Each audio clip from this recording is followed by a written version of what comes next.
That is Marvin Murdaugh. He's the defense's last witness. And to discuss this and a lot more about this case, we're going to bring in body language expert Lena Sisco, who can walk us through that very emotional bit. Good morning, and thank you for joining us. Good morning. Thank you for having me. Obviously, his testimony was incredibly, well, fire away. Go ahead. I know, I was just going to jump right in. I have been training law enforcement and working on criminal and cold cases for a long time. And I've been interviewing people for a very long time, decades. And when people fake emotion, you can tell. And when it's real, you can tell. That emotion looks very real to me.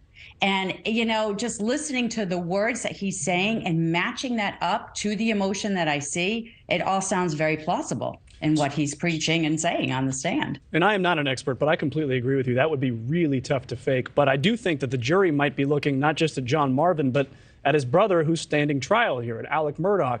What did you make of Alex Murdaugh's body language while his brother was testifying? So he was frozen. So I tell sometimes when people get so nervous, they get frozen with fear, and you see him balled up.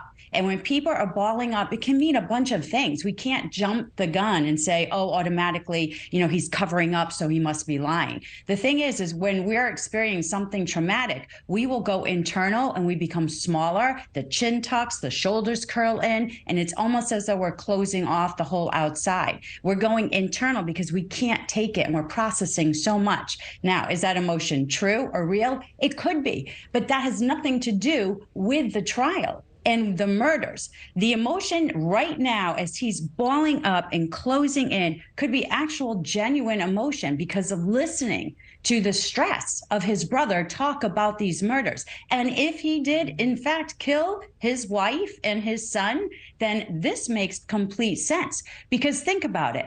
I just committed this horrible atrocity. I'm listening to my brother with real emotion talk about it.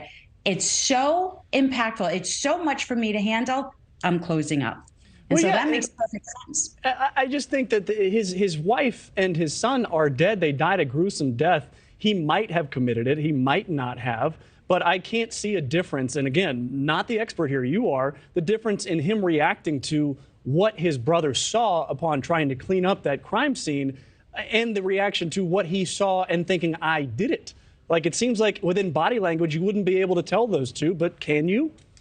So you can't because you're not a mind reader. But the thing that you have to pay attention to is the words. And throughout this trial, Alex Murdaugh's words tell me way more than his body language. And that's the problem that I have with the words that he's saying and not saying.